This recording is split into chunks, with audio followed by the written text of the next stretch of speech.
When people first hear the phrase twin flame reunion, they often imagine it as a moment of romantic fireworks, that beautiful day when two souls finally come together after lifetimes apart. While that image is poetic, the truth is far more layered. Reunion is not just a love story, it's a spiritual unfolding. It's not just about finding someone, but about awakening to the highest truth of who you are. And at the center of this journey, there's a question that keeps surfacing. Is the divine feminine the portal for twin flame reunion? Is it her energy, her inner alignment, and her spiritual readiness that opens the doorway for both twins to come back together? This isn't just an abstract idea. In twin flame dynamics, the divine feminine often carries the nurturing, intuitive, and heart-centered energy that not only initiates spiritual change, but sustains it. Her awakening frequently becomes the catalyst for the entire connection to shift. But to understand this fully, we need to go deeper into the nature of divine feminine energy, the stages of twin flame evolution, and how spiritual polarity works in union. We'll explore it in detail, step by step, so by the end you'll have a clear, grounded understanding of why the divine feminine is often seen as the portal, and more importantly, how that truth applies to your own journey. Divine feminine energy is often misunderstood as being solely about softness or nurturing, but it's so much more than that. It's a frequency of consciousness, one rooted in intuition, creation, and deep emotional wisdom. In the twin flame dynamic, the feminine energy holds the essence of receiving, flowing, and being, rather than forcing or pursuing. This doesn't mean the divine feminine sits passively waiting for her counterpart to arrive. In fact, she is often the one who moves first spiritually. While the divine masculine may awaken later or in a different way, the feminine frequently receives the inner call to heal, expand, and live from the soul's truth. Her journey into self-love and authenticity becomes a beacon, a living, breathing example of what it means to embody unconditional love. The divine feminine is also deeply connected to the unseen realms. Her intuition is her compass. She feels energy shifts long before they manifest in the physical world. She can sense her twin's emotional state, even without words. This energetic sensitivity allows her to hold space for the connection in a way that keeps the thread between the two alive. When she steps into her power, not through control, but through authenticity, she begins to naturally radiate a frequency that invites the masculine energy into alignment. That's why some say she's the portal. She creates an energetic field where union becomes possible, not by chasing it, but by embodying it. Every twin flame connection is built on a shared energetic blueprint. Think of it as two complementary frequencies designed to harmonize. In this dynamic, the divine masculine often carries the structure, stability, and forward movement, while the divine feminine carries the emotional depth, spiritual insight, and creative spark. For union to occur, these frequencies must align, not in a perfect mirror image, but in complementary balance. The challenge is that most twins meet while both energies are still heavily distorted by unhealed wounds, fears, and patterns from the past. These distortions often push them into separation or trigger cycles of running and chasing. The reason the divine feminine is often called the portal is because she's usually the first to start clearing her energy. When she heals old wounds, stops chasing, and starts living from a grounded, empowered place, she shifts the shared energetic blueprint. This shift doesn't just affect her, it affects the masculine as well. He begins to feel the change on a soul level, often without consciously realizing why. The feminine's inner alignment becomes a doorway, not because she makes the masculine walk through it, but because her energy becomes an invitation. It's like she turns on a light in a dark room. Whether or not he chooses to follow it immediately, the pathway is now illuminated. Before union can take place, the divine feminine often goes through an intense healing journey. This is not a coincidence. It's the very work that prepares her to hold the energy of reunion. This journey is rarely linear. It can include shedding old beliefs about love, releasing the urge to fix her twin, confronting abandonment wounds, and learning how to feel whole on her own. These steps aren't just personal. They're deeply interconnected with the shared soul field of the twin flame connection. As the feminine heals, she starts to see her twin not as the missing piece of her happiness, but as a reflection of her own inner state. This perspective is powerful because it shifts her energy from dependency to sovereignty. And in twin flame dynamics, sovereignty is magnetic. When both twins are standing in their power, union naturally begins to manifest. But here's the key: the feminine's healing is not about doing it for the masculine, it's about returning to her own truth. The side effect of this is that her twin feels the shift and is energetically invited to rise into his own healing. This is why many twin flame teachers say the feminine leads, not by force, but by example.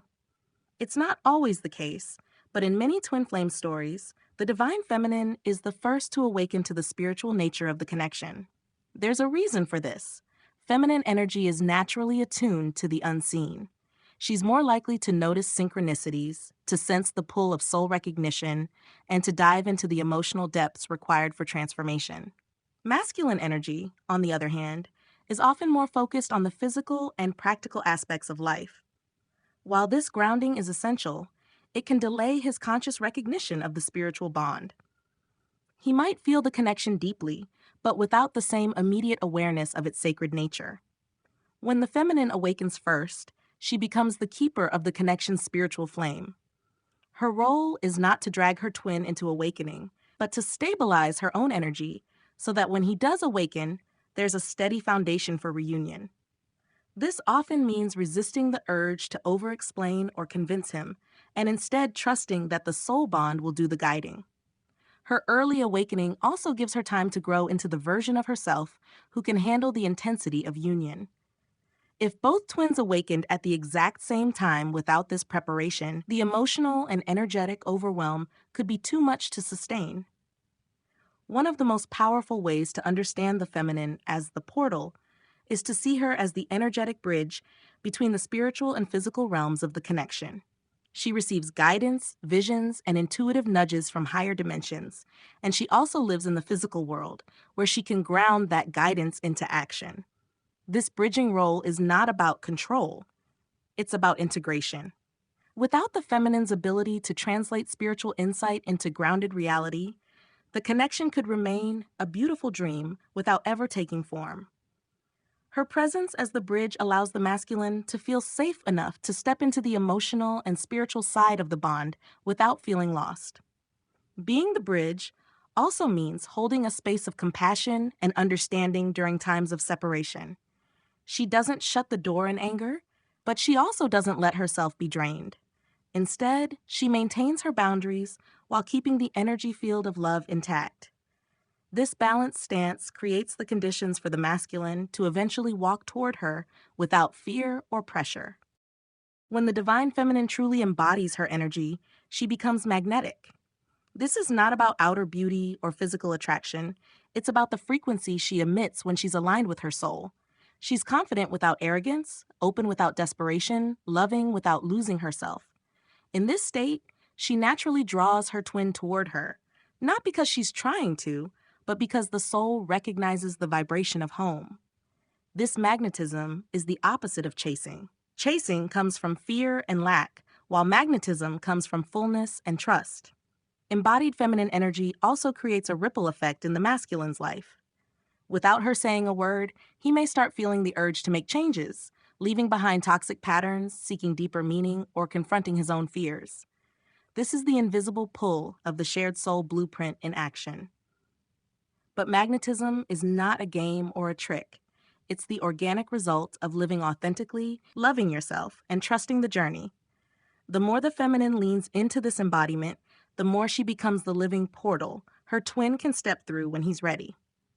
One of the deepest truths about twin flame reunion is that the outer union is always a reflection of the inner union. This means the divine feminine must first unite her own inner masculine and feminine energies before the physical reunion can fully stabilize. Inner union is about balance. It's when her nurturing side is matched by her boundaries, when her intuition is supported by action, and when her openness is paired with discernment. This inner wholeness creates a steady vibration that makes outer union possible. The feminine often reaches this state before the masculine, which is why she's seen as the one who opens the door. Her inner union becomes a signal that the connection is ready to anchor into the physical plane. Without it, The bond might remain in cycles of push and pull. By focusing on inner harmony rather than obsessing over the timeline of reunion, the feminine actually accelerates the process. The energy she carries becomes so stable and magnetic that the outer union begins to align naturally. Perhaps the most misunderstood aspect of the feminine's role is surrender. Surrender is not giving up, it's letting go of control over how and when union happens. It's the moment she stops trying to micromanage the journey and starts trusting the soul contract. When she surrenders, she moves out of resistance. She stops feeding the connection with anxiety, doubt, or obsessive thinking, and instead allows love to flow freely. This energetic openness is like unlocking a gate. The pathway to reunion becomes clear because there's no longer any energetic clutter blocking it. Surrender doesn't mean she stops loving her twin. In fact, it allows her to love him more purely, without conditions or timelines. And ironically, it's often when she reaches this point of release that the masculine feels the strongest pull to return. Eventually, if the soul contract is meant to be fulfilled in this lifetime, the masculine will feel the call to step through the portal the feminine has held open. This moment is not about her pulling him in, but about him choosing it for himself. That choice is crucial. Union cannot be forced. When he does step through, it's because he has reached his own level of readiness. He's done enough of his own inner work to meet her in the middle. And when they meet here, in balanced energy, the reunion feels natural, inevitable, and deeply grounding. This is why the feminine's role as the portal is not about control, but about holding space. She becomes a steady light, and when the masculine is ready, he walks toward it. The truth is, being the portal is less about reunion itself and more about living as your fullest self every single day. Whether the union happens tomorrow, in 10 years, or in another lifetime, the divine feminine's work is to embody her truth. This embodiment transforms not only her connection with her twin, but her entire life. Relationships improve, opportunities flow more easily, and her sense of inner peace deepens. In this way, the twin flame journey becomes less about waiting for someone else and more about becoming the most radiant version of yourself. And here's the quiet beauty. When you live in this way, you're already in union on a soul level. The physical manifestation becomes a natural extension of that truth, rather than the goal you're chasing.